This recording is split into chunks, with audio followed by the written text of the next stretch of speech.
Imagine standing on Lexington Avenue in August 1978.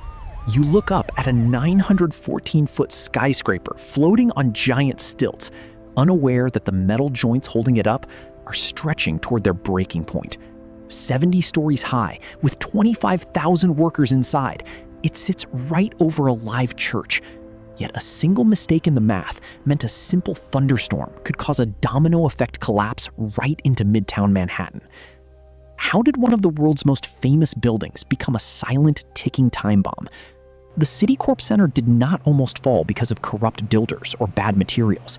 It almost collapsed because of an uncalculated change in wind direction and a hidden cost-cutting choice inside its steel frame. By putting the original 1978 wind data into modern 3D stress models, we can see the exact joints that were ready to snap. To understand how this engineering nightmare was built, we have to go back to 1973, to a corner on 53rd Street where a tiny church refused to move. That church's refusal to sell its corner lot seemed like a simple real estate dispute.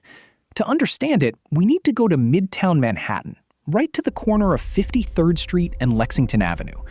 St. Peter's Lutheran Church was a low granite building sitting right where the heavy corner legs of a new 59-story office tower were supposed to touch the ground. Because the church refused to move, lead engineer William Lemessurier had to lift the entire skyscraper 72 feet into the air.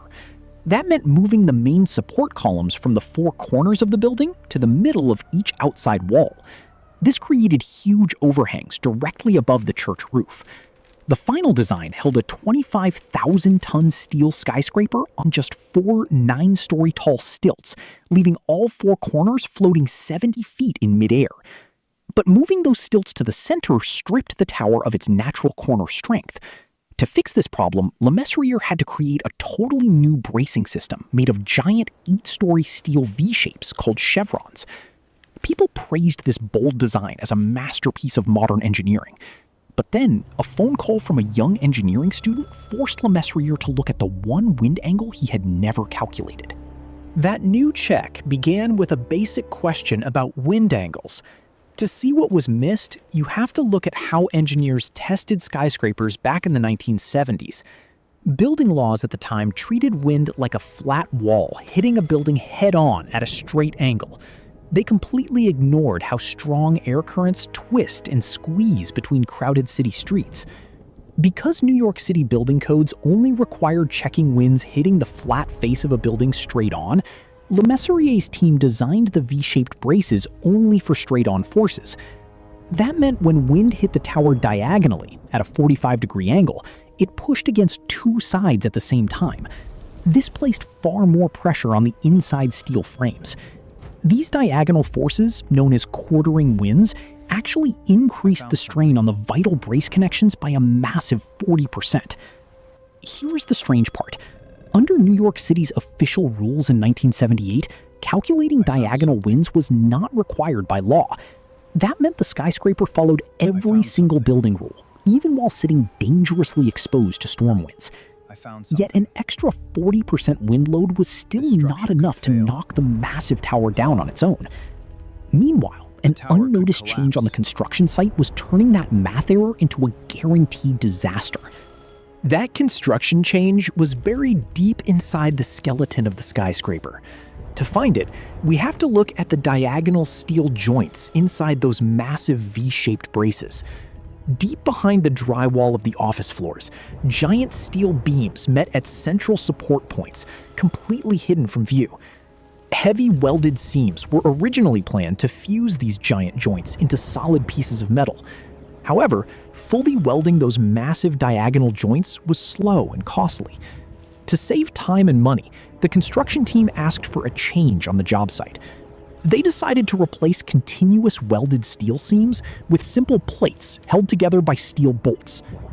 To save on labor costs, Bethlehem Steel swapped the welded joints for 2-inch thick steel plates held together by hundreds of individual bolts. That choice created a deadly hidden danger. Welded joints form one continuous piece of steel that can flex safely under pressure. Bolted joints, however, can fail in a chain reaction. If a single bolt snaps under repeated storm pushes, all the extra stress instantly shoots into the neighboring bolts, snapping every remaining bolt in a matter of seconds. When you combine diagonal quartering winds with these bolted joints, the building's safety margins disappear completely. That brings us to a quiet office in Cambridge, Massachusetts, where William Le Mesurier finally put those two terrifying facts together. That brings us to the moment Le Mesurier recalculated the numbers. To see how it happened, we need to go to a quiet desk in Cambridge, Massachusetts in July 1978.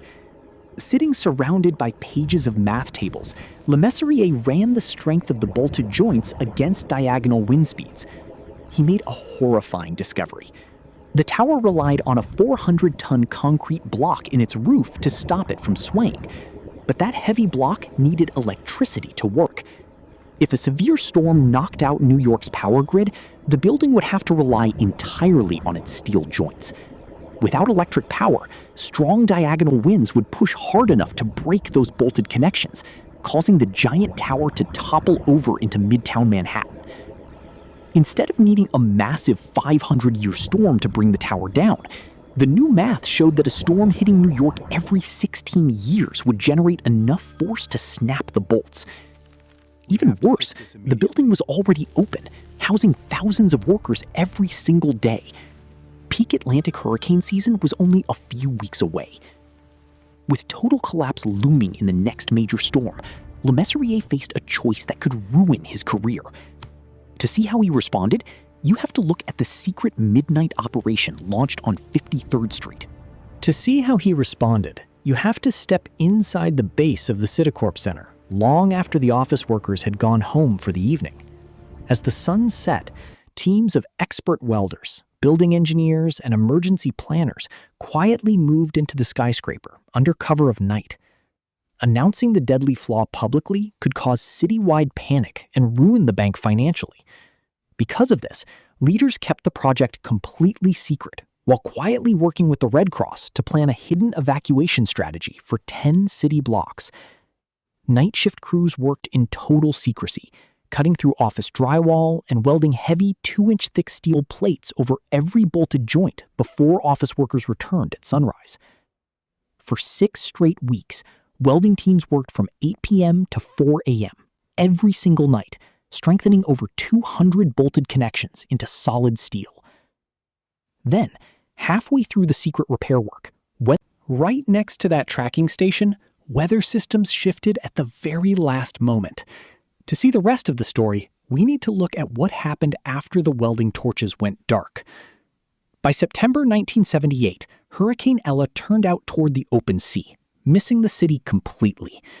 Inside the Citicorp Center, every bolted joint was now fully welded into solid steel, turning it into one of the safest buildings in the world. During those critical weeks, a major New York City newspaper strike shut down big papers like the New York Times. Because reporters were not publishing, the dangerous secret slipped past public attention entirely. This news blackout allowed Citicorp, city leaders, and Le Mesurier to sign secret agreements and keep the near disaster hidden from the public for decades. The truth about the engineering crisis stayed buried for 17 years until journalist Joe Morgenstern finally broke the story in The New Yorker in 1995. Instead of destroying William Le Mesurier's reputation, his choice to admit his mistake, risk his entire career, and fix the tower became famous. Today, it is taught around the world as the ultimate lesson in engineering honesty and ethics. So how did this secret near collapse change every super tall tower standing today? And why are its lessons so important for the modern city skyline? They built a 59-story skyscraper on stilts directly over a church. They measured wind hitting the building head-on, completely missing the diagonal math. They swapped strong welded joints for cheap bolted plates to save money. They discovered a 16-year storm could snap those bolts and topple the tower. They secretly welded thick steel plates over every joint under cover of night, and they kept the dangerous near collapse hidden from the public for nearly 20 years. The Citicorp Center did not survive because of pure luck. It survived because one engineer had the courage to admit a fatal design mistake and fix a deadly joint choice before the wind took that choice away from him. Fast forward to today, and the super thin glass towers rising along Manhattan's Billionaires Row face these exact same powerful wind forces. Every single one relies on heavy sway control systems and complex joint math shaped by Le Messurier's terrifying discovery. If you learned something new about the hidden engineering secrets holding up our cities, hit the subscribe button and tell me in the comments below, if you were in Le Messurier's shoes, would you have risked your job and reputation to confess a mistake that nobody else had noticed yet? The next architectural failure we explore might be even more fragile than this one. You won't want to miss it.